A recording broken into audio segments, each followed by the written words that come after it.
নমস্কার বন্ধু, আবারও চলে আসলাম। আমি অ্যাস্ট্রোলজার পার্থ চক্রবর্তী। আজকে যে টপিকটা নিয়ে আমি আলোচনা করব, আমার খুব ক্লোজ এক ভাই কমেন্ট করেছে। কমেন্ট করে আমাকে বলেছে যে ভাই, আমার স্ত্রী আমাকে ছেড়ে দিয়ে এখন তার বাবার বাড়িতে আছে এবং সে আমার এখানে আসছে, কিন্তু আমার এখানে থাকে না। তো প্রথমে আপনাকে বুঝতে হবে যে তার হাতে মাঙ্গলিক যোগ আছে কি না।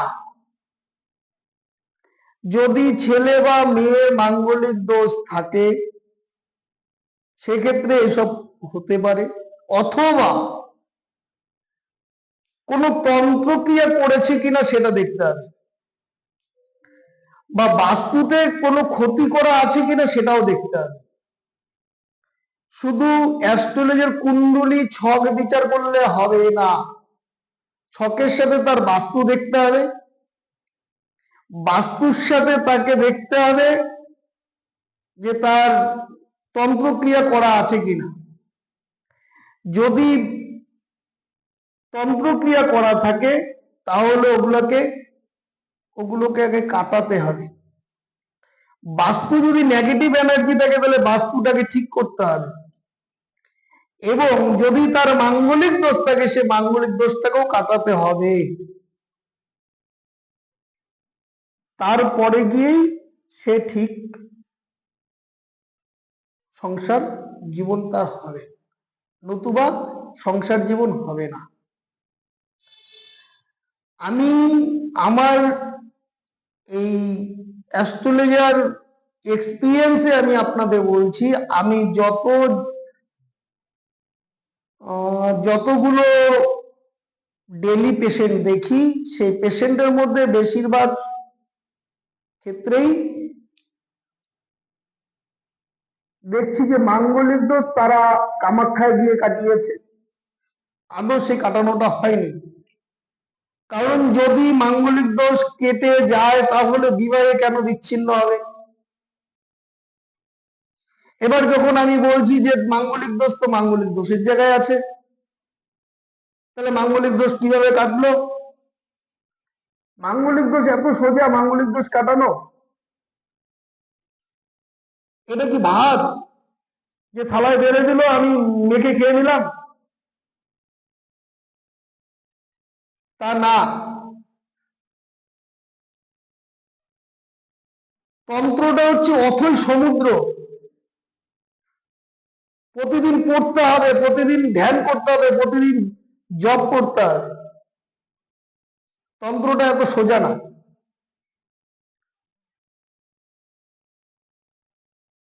প্রেডিকশনটা এত সোজা না।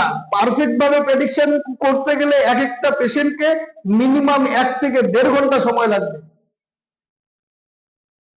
কে দেবে এত সময়? আমি ডেলি 5টা পেশেন্ট দেখি, আমি 5 জন পেশেন্ট দেখি, 5 জনের বেশি দেখি না।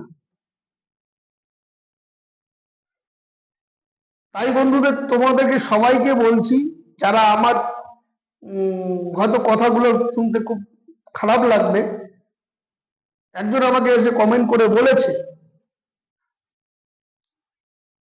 দাদা এরকম এরকম ব্যাপার। আমি 5 জনের মধ্যে প্রতিদিনই কেউকে না কেউকে দেখছি যে হ্যাঁ এদের চাটে মাঙ্গলিক দোষ আছে। এবার কেউ বলছে আমরা কামাখ্যায় গিয়ে কাটিয়েছি, কেউ বলছে যে না আমরা পুরোহিত দিয়ে কাটিয়েছি। দাদা এত সহজ না, মাঙ্গলিক দোষ কাটানো এত সহজ না, তন্ত্র ক্রিয়া এত সহজ নয় যতটা সহজ ভাবা হয়। আমি পেশেন্ট পার্টিকে কোনোদিনই বলি না, কোনোদিনই আমি তাদেরকে বলি, ভয়ও দেখাই না, কিচ্ছু বলি না। তাদেরকে শুধু একটা কথাই বলি, উপরে মা আছে, আমি মা রক্ষাকালীর পূজা করি, আমার উপরে মা আছে, যা করার সে মাই করবে। তবুও সেই দাদার উদ্দেশ্যে আমি বলছি, দাদা আপনি হয়তো আমার ভিডিওটা আপনার কাছে চলে পৌঁছে যাবে, আমি আপনার নামটা নেব না,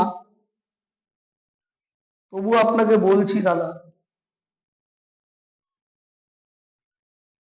একজন পারফেক্ট অ্যাস্ট্রোলজার তখনই সে বলতে পারবে, তার কুণ্ডলী বিচার করার পরে তাকে বাস্তু দেখবে, তার বাস্তুতে কিছু করা আছে কিনা।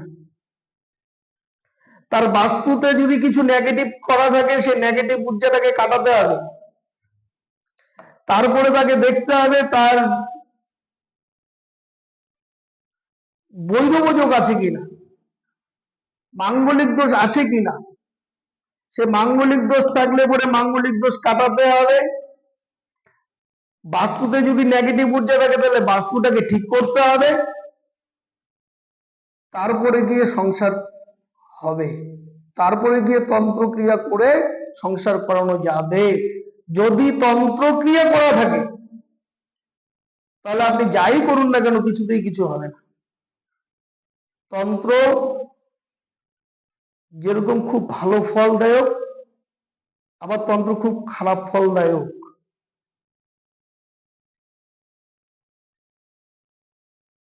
কেউ ভালোটা করে, কেউ খারাপটা নিয়েই আছে।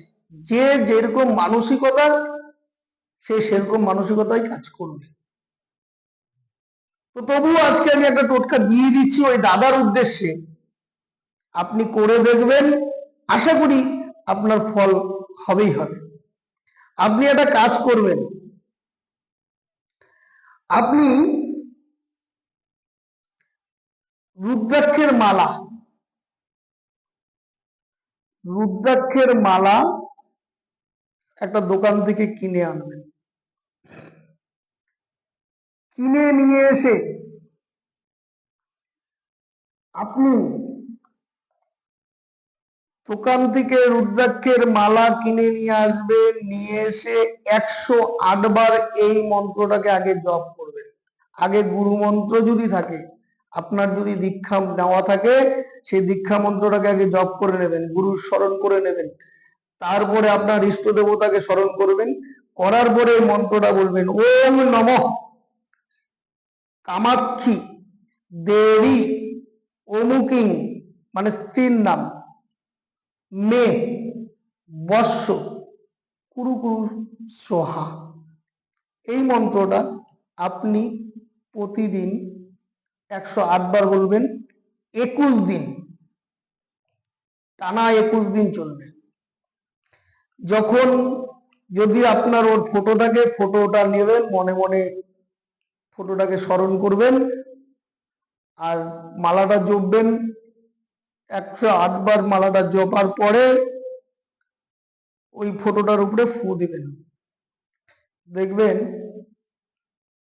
যদি আপনার বাস্তু ঠিক থাকে, যদি আপনার কুণ্ডলী ঠিক থাকে, যদি মাঙ্গলিক দোষ না থাকে, তাহলে আপনার স্ত্রী আপনার বশ্যতা স্বীকার করতে বাধ্য। আজ এই পর্যন্তই, আবার আসবো কাল। নমস্কার।